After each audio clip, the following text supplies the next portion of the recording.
Ladies and gentlemen, we have a special video for you guys. Today, we are going to take ourselves back to the golden era of WWE. I've never seen the golden era. The only person that I've known that's watched the golden era of WWE was my dad, and that's the person who got me into this stuff. So we're going to watch it.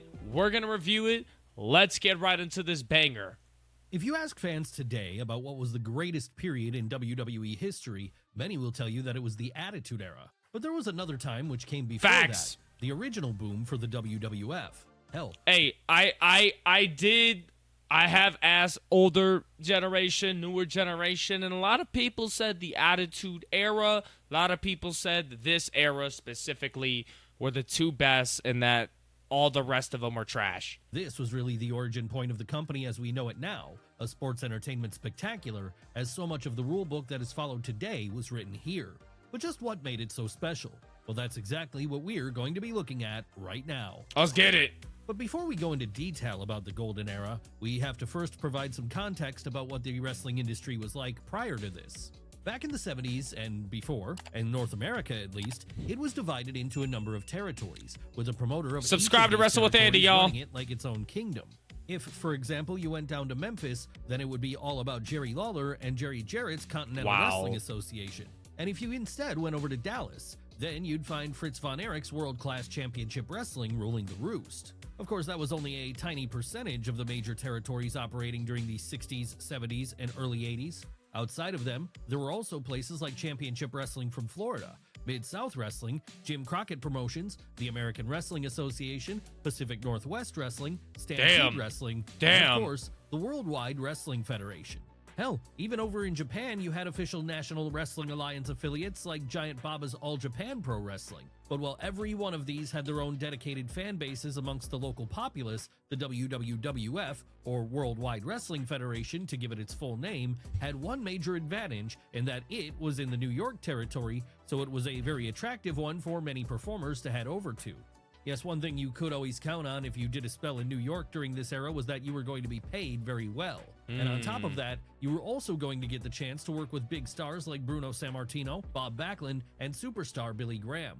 Even then, though, the idea that WWF would ever be the only game in town back in the early 80s was unthinkable, as this was the point when all the promoters had a handshake agreement with one another not to encroach upon each other's space. In doing things that way, everyone could thrive in their own areas, and all the wrestlers would have a healthy system of different places they could look for work in. But there was one man who had a bigger vision for the industry, and that person would be none other than Vince McMahon Jr., the son of WWF's owner Vince McMahon Sr. What was Vince Jr.'s vision? Well, he saw the rise of cable television happening in the early 80s, and within this, an opportunity to take the sport national. Holy moly, Andre. Hold on. In the early 80s, and within Andre the Giant. It's one of those individuals that you just knew, like the name, like he's a giant, and he literally was. Like, look at those hands, bro. Those hands are bigger than his head. Like, that's insane. In this, an opportunity to take the sport national, creating one major promotion which would cover the entire country, and then later, the entire world. Basically, he wanted to create wrestling's version of the NFL. And that was something he set about doing in 1982 when, after a few years of having worked for his father, he purchased the promotion from him. I hate Vince McMahon, but deal where he would be able to he did. Over time in a He's the series reason of why installments, WWE is something what which it was is, easily or done for the is new what it boss, was. as the New York territory regularly drew a lot of money, more so than it does. I hate to pause it a lot. Like, I just like pausing and explaining what I mean, but like. WWE wouldn't be WWE without Vince. As much as I don't like Vince and the human being he is, I gotta give him his flowers because he's a smart dude. He brought them on the market, and he made WWE the best show to watch for wrestling. So I gotta give him his flowers there. But the dude's just, oh my gosh, all the crap I've heard, the documentaries I've watched, he's a terrible person. But I will say, he is the reason why WWE is what it is. That's where I give him his flowers. I know some people think I'm cringe because I'm saying I'm giving them their flowers. No, that's why I have some sort of respect for him, but at the same time, I don't have a lot of respect for him because of what he's done, is what I'm basically telling you guys. Company may have been pretty easy for Vince, going national was not going to be so simple. No, this required a lot more risk. So he made sure to get all his chess pieces in place over the next couple of years, as throughout the rest of 1982 and the entirety of 1983, the boss started investing in the future by signing away big names from other places, with some of the biggest of these being Roddy Piper, Bobby Heenan, and of course, Hulk Hogan. Yes, it would be in December of 1983 that the key player in the Golden Era, which was to come, would re-debut in the now renamed World Wrestling Federation after having spent a prior period there back during the turn of the decade. And almost instantly after reappearing, Hogan would be pushed to the moon as he was booked to win the WWF Championship from the Iron Sheik in January of 1984. Clearly then, the message was out there now. WWF was going hard with their push to be the top dog in wrestling, and the way they were doing this was by having the biggest and most colorful star there was, surrounded by a high-end production which would appeal to the children of America en masse. But this in itself wasn't seen as controversial by other promoters. No, making your own territory successful was what they were all trying to do after all. What was seen as heresy to them, however, was when, soon after this, McMahon started going into other territories and offering the local TV networks there extra money in order to give him the TV time they would be giving to places like Jim Crockett, Mid-South, and others instead.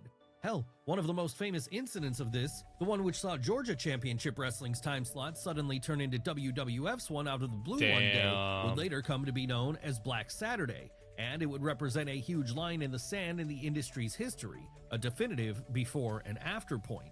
What those other promoters realized at this point, too late for them to do anything about it, was that Vince McMahon wasn't looking to just compete with them. No, he was looking to flat out end them, something which completely broke the code that territorial wrestling had been built upon up until then. That's messed up. If you're thinking about a degree... We got an ad, but let me explain some.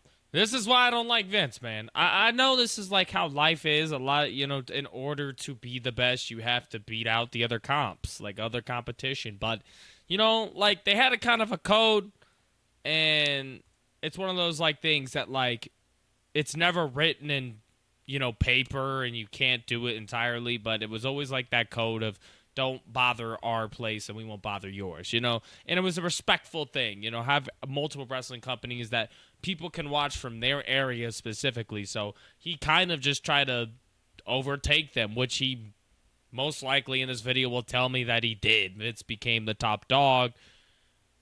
But yeah, no, I find that kind of petty, to be honest. That's not cool. But like, I'm just happy that nowadays there's like TNA still, you still got your little indie shows, a lot of great wrestlers came from indie shows, man. Needless to say, Vince McMahon Sr. was not happy about this when word got back to him about what his son was doing. But with him being in his final days by that time, there was little he could do to stop the inevitable future which was coming.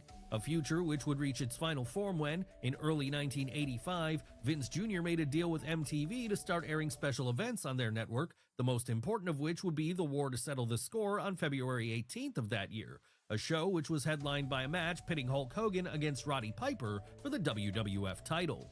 Did this do its job in garnering a bunch of interest from young people who had never sampled pro wrestling before? Yes, it did, as immediately it was clear the War to Settle the Score was something different to what had come before. Sure, the myth that pro wrestling had only existed in smoky bars prior to that is just that, a myth, as many territories had been able to fill out large arenas and even stadiums in the past, all while JCP had been pioneering the Wrestling Super Show with Starrcade as early as 1983. That said, what none of these companies had was the neon-soaked sheen and colorful, larger-than-life look that Vince McMahon was presenting. Basically, this was something which felt far more big-time for a decade like the 80s than whatever the likes of Bill Watts or Jerry Jarrett were doing. And the success of the War to Settle the Score would only be the beginning, as it turned out, because just 1 month later, on March 31st, WWF would run WrestleMania, a spectacle unlike anything the industry had ever seen before. And not just because it was helmed by Hulk Hogan, the man who was fast becoming a breakout pop culture phenomenon, but also because it drew a lot more casual eyeballs in with the addition of major celebrities like Cyndi Lauper, Muhammad Ali, Liberace, and most importantly, A-Team star Mr. T. Now that's what I remember people telling me about this time and age and this era was the celebrities help so much, like just ultimately move up their show. Like people like Mr. T and Muhammad Ali are the two main ones that helped, their show to grow. People saw that, oh my gosh, Mr. T's on this show, I gotta watch. Like, people loved watching Muhammad Ali and Mr. T, and other things and other aspects of their life that they loved to go watch them, even in pro wrestling. So I think they definitely had a huge part in Vince McMahon's success with WWE for sure. Yes, it would be Mr. T who partnered up with the Hulkster in the main event of the show to defeat the villainous threat of Roddy Piper and Paul Orndorff, and that proved to be a great decision as it helped to turn the show into a massive success, Yep. a true moment in 80s pop culture history, as for the first time, middle-class families all across the country were talking about professional wrestling, and were even going to watch it on closed-circuit screenings at local cinemas. As you would expect then, once it was over, WWF suddenly became the talk of the town as kids in particular now became obsessed with the antics of their favorite superstars. How would this impact the larger industry? Well, while most of the other territories would keep fighting, it was clear after a show like WrestleMania that they were fighting a losing battle and that the industry had now changed dramatically. And this was something a lot of the wrestlers working for these promotions realized too, which was why a number of them decided to jump ship to WWF as well here.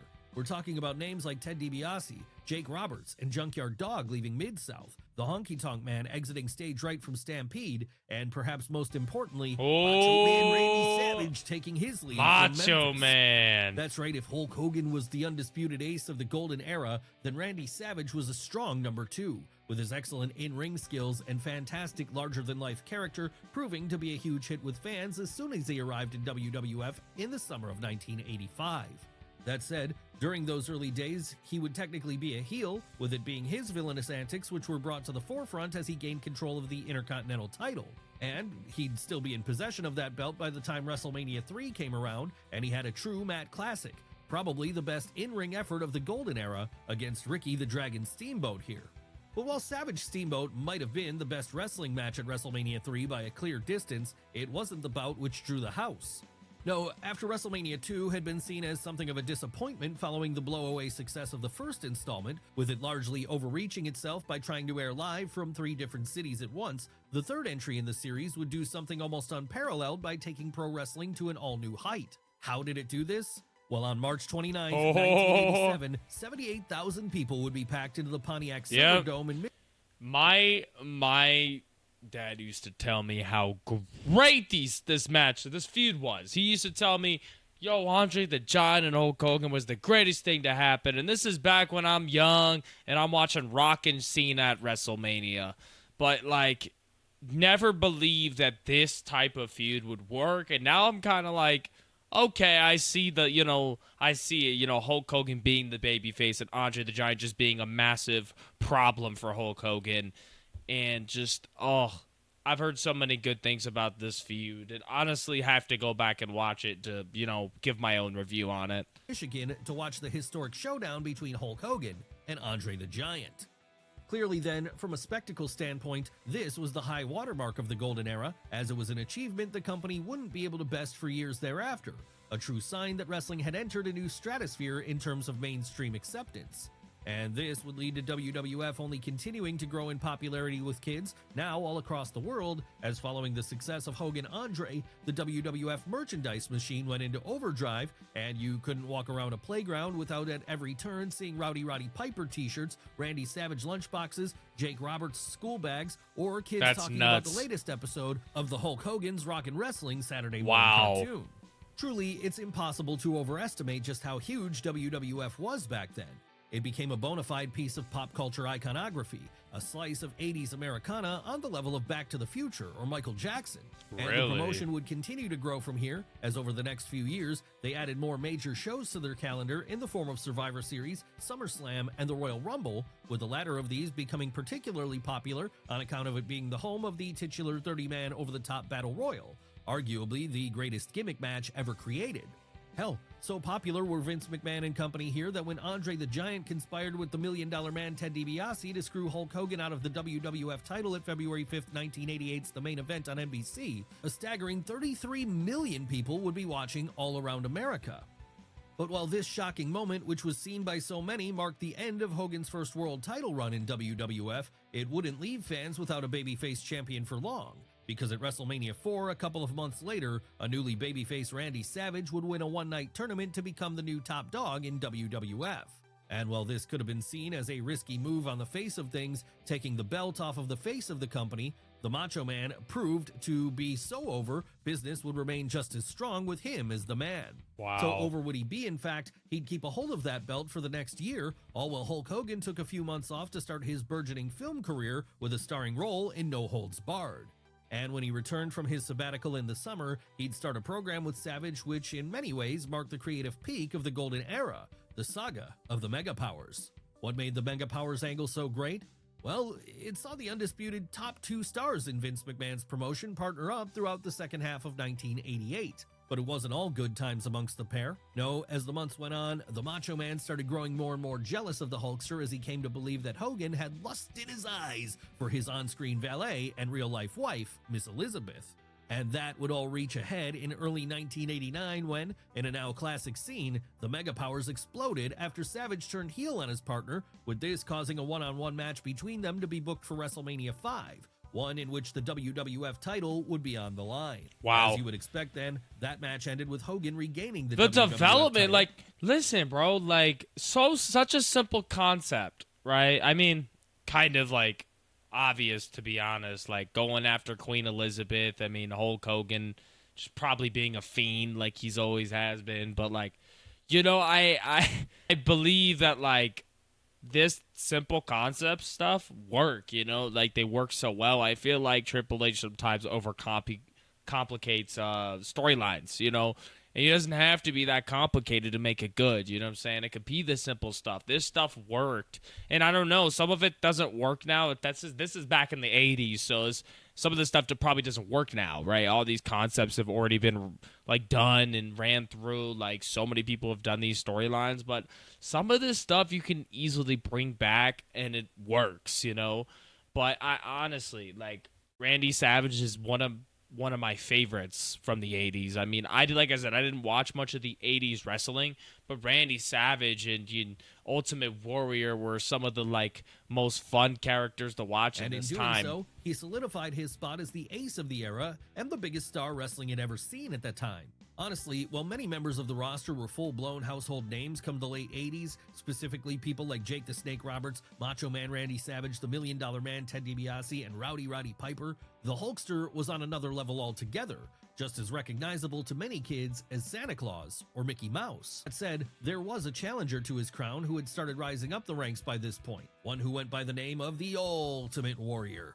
Yes, after making a quick splash in WWF following his debut in 1987, Jim Hellwig had ascended to the level of true superstardom by the close of the decade, something which was made easy for him on account of a look and physique which could basically be described as a superhero action figure come to life. Huge. So big was he by late 1989, in fact, there were questions being asked by his bosses about whether or not he was the man to take the mantle from Hulk Hogan, as, by this point, the Hulkster's act was already starting to show signs of getting a little long in the tooth. So it was then that in a moment which represented another pretty big gamble, Vince McMahon decided to make the switch at WrestleMania 6 when he booked one of his biggest matches to date, a babyface versus babyface bout between the two biggest stars of the promotion. And what's more, this one would be one in which both the WWF title held by Hogan and the Intercontinental title held by Warrior would be on the line, winner take all. Of course, despite Jim Hellwig's growing popularity, most people expected the Hulkster to come out the victor here, but those people would be shocked when the show ended in Toronto that night, with the Ultimate Warrior holding both belts over his head as the new top star of the WWF. How would the other territories out there be responding to this? Well, for those who were still around by 1990, the only one that would still have any sense of strength left in them would be Jim Crockett Promotions, a company which had by then metamorphosed into World Championship Wrestling. But even WCW, the last bastion of the once mighty governing body of the industry, the National Wrestling Alliance, was nowhere near the level of popularity that the WWF was as the 90s began. And if you needed any evidence of this, you only need to look at the fact that at the turn of the decade, Dusty Rhodes, one of the pillars of JCP as both a wrestler and a booker, ended up jumping ship to WWF following a disagreement with his bosses down south. Sadly, though, this popularity Vince McMahon's company was undergoing was about to hit a snag because, as the new decade got going, the first cracks in the armor of the Golden Era began to present themselves. And the first way this happened was when the new world champion turned out not to be the draw people thought he would be. Now, for as over as the Ultimate Warrior had been as Intercontinental Champion, and for as much as children regularly went into excitement overdrive whenever he barreled out through the curtain, once he was given the top prize and asked to shoulder the weight of the entire company, it quickly became clear he was not going to be a suitable replacement for Hulk Hogan. And that led to the first signs of business starting to soften since the boom period had begun. How would WWF respond to this? Well, they'd play it safe and go back to the Hulkster at the next possible opportunity. Yes, after the Warrior dropped the title to Sergeant Slaughter at the 1991 Royal Rumble, Sergeant Slaughter, leg drop, champion at WrestleMania 7. Sadly, though, this caused more problems than it fixed, as the storyline. That's just crazy to me that Ultimate Warrior wasn't like able to be like the main guy. Like, he struggled, because basically what Andy is saying here is that he just struggled once he got that opportunity to be the guy of the company, you know, when he beat Hogan, had the opportunity. And, you know, that just mind boggles me, because, you know, you beat a top star like this guy, you get the titles, everything goes good, and you just flunk. You know, it's kind of a big slap in the face for Warrior, but still like a fan favorite. You know, the kids loved him. According to this video, kids loved Ultimate Warrior much more than they liked Hulk Hogan. And Ultimate Warrior was an ultimate babyface, because, like, he was just so high energy. He had, like, ADHD, it felt like just Heading crazy. Into Mania that year would center around Vince McMahon trying to get heat from the real-life ongoing Gulf War of the time by having Slaughter play the role of a former American military hero turned heel Iraqi sympathizer. As you would expect, then, this was a step too far for many fans, and it led to the showcase of the Immortals having such poor ticket sales that year, it had to move from the Los Angeles Memorial Coliseum to the much smaller Los Angeles Memorial Sports Arena at the last minute. A pretty big blow in terms of public perception for the promotion. But that was far from the only problem they'd be undergoing here, as general sentiment on the product started to sour following the failure of the Ultimate Warrior's run on top, and the steroid trial began to loom larger and larger. Yeah. But that wasn't to say there wasn't still plenty of good stuff to be found in WWF during those latter years of the Golden Era. Hell, by this point, The Undertaker had made his debut in spectacular fashion at the 1990 Survivor Series and would even become WWF champion for the first time later in 1991. And that same year would also see another major debut, as it would be then that Ric Flair himself jumped from WCW, still in possession of the big gold belt, the one he referred to as the real world's title, and also quickly rose to the top of the promotion in short order. In fact, mere months after his debut in WWF, the Nature Boy would be winning the 1992 Royal Rumble, quite possibly the greatest Royal Rumble of all time, to become WWF champion himself. Clearly then, this marked the start of a change in the way WWF was booking the show, as only a couple of years prior it would have been unlikely that Flair would have been given the top prize, because for as great as he was, he just didn't have the superhero physique which was required to be a top guy in 80s WWF. And that change in the way Vince McMahon was booking would also be seen in the initial singles pushes of former tag team mainstays like Bret Hitman Hart and Shawn Michaels, two of the people who had helped to anchor that division back when it had been going through an excellent period. Pause. I know I paused so much this video. I'm sorry. I have to say this. Ric Flair was a better heel. The amount of times I've seen heel Ric Flair pop off more than his face Ric Flair, I think he's more of a heel anyway. Like, I think he's more, like, people watched him more when he was a heel and liked it more. I just think he was a better heel than a face, to be honest. During the late 80s, with duos like the British Bulldogs, Demolition, the Brainbusters, the Road Warriors, and more. So with all these new happenings in the year, then Bret Hart on April 5th of 1992 feel like something of a season finale in many ways, especially as, heading into the show, Hulk Hogan had announced that it might very well be his swan song to wrestling. That's right, the man who had been so critical in taking WWF to the successes it had reached during the 80s was now on the verge of exiting stage right. Why was he leaving here? Well, there were two main reasons, the first of which being the fact that by this point fans had started to tire of his act, so much so that they'd even cheered when he was eliminated at the Royal Rumble earlier that year. And then there was the second reason, the bigger reason, the steroid trial. Yes, as the biggest he definitely was on that. History at the time became huge mainstream news. Who wasn't on steroids though back in the 80s? Football, even basketball. I mean, every sport people were on roids. So for the sake of his long-term preservation, he decided it was best for him to step away for a while. And that would be the same for a lot of the larger-than-life performers in the WWF during the early 90s too, as it happened, because throughout that year, the likes of the Ultimate Warrior, Rowdy Roddy Piper, Jake the Snake Roberts, Sid Justice, the British Bulldog, Sergeant Slaughter, the Legion of Doom, Greg the Hammer Valentine, and Jim the Anvil Neidhart would also disappear from TV. Hell, Wow. for these reasons then, many believe it was 1992, specifically WrestleMania 8, which officially marked the end of the Golden Era, as it was the point where, even when you take into account the fact that SummerSlam packed almost 80,000 people into Wembley Stadium later that year, business was on a definite and dramatic downswing overall. Honestly, in North America, it was the coldest the product had ever felt since Vince McMahon Jr. took over around a decade prior. But it wasn't the complete end. As well, that year did see a lot of the names who would go on to become the faces of the new generation era begin to rise to the top, specifically Razor Ramon during his debut, Shawn Michaels when he became We love Razor Intercontinental Ramon Champion, over here. and Bret Hart after going all the way to the top by dethroning then Bret Hart WWF is also a champion great Ric Flair. wrestler. There were still some lingering dregs of the golden era left hanging around. And all of this would lead to a last gasp attempt from this era to revive itself in early 1993, as by the time WrestleMania 9 came around and it became clear to the boss that business was taking a downturn with his new movement of younger, more athletic stars, the older generation would need to be pushed right to the top again. And the way that happened would anger many, as, in what has since gone down as one of the more unpopular booking decisions in WWE's history, the showcase of the Immortals this year ended not with Bret Hart standing tall over his top challenger Yokozuna, and in the process, cementing himself as the new face of the company. No, instead, things would close out with a returning Hulk Hogan somehow back on top once again, as he left the Caesars Palace parking lot as the new WWF champion. Yes, while most people were ready to let go of the golden era by then, Vince McMahon obviously wasn't, as he still saw some potential. But to be fair, he must have been extra desperate to try and squeeze what was left from the 80s boom period, as over the space of 6 short years, the promotion had gone from packing out the Silverdome to barely filling up the parking lot of a casino in Las Vegas for their biggest show of the year. That said, no matter how much the boss was desperate to keep the glory years going, by the time Hulk Hogan dropped the WWF title to Yokozuna and King of the Ring later that year and then disappeared from the company for the next 9 years, it was clear there was no going home again.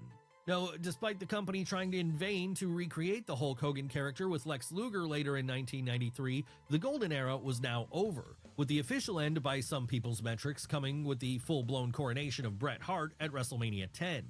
And with a roster going forward which had much less star power overall, a creative direction which would be incredibly ropey, and a massively reduced level of fan interest, it meant the next few years were going to be incredibly difficult for the WWF. Hell, this was the period where they were never closer to going out of business, with it only being the rise of Stone Cold Steve Austin in late 1997, which ultimately saved them from bankruptcy.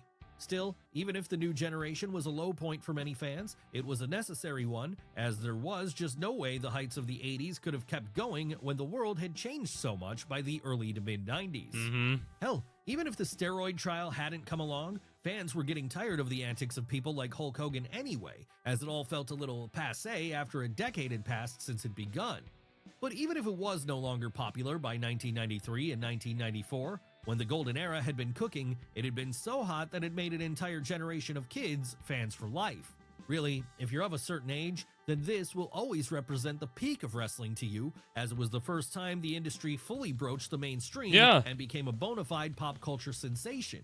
One in which even mid-card acts on the roster became household names. No, for Was real. it better than the Yo, that's the thing. It was that the people say, like, even like the lower cards, like the mid cards, like he said, they were even like big names. Like their shirts would sell, their t-shirts would sell, and everything. Like they were household names, and they weren't even at the main event. Era, which they weren't even the main event, and they were household names, which is.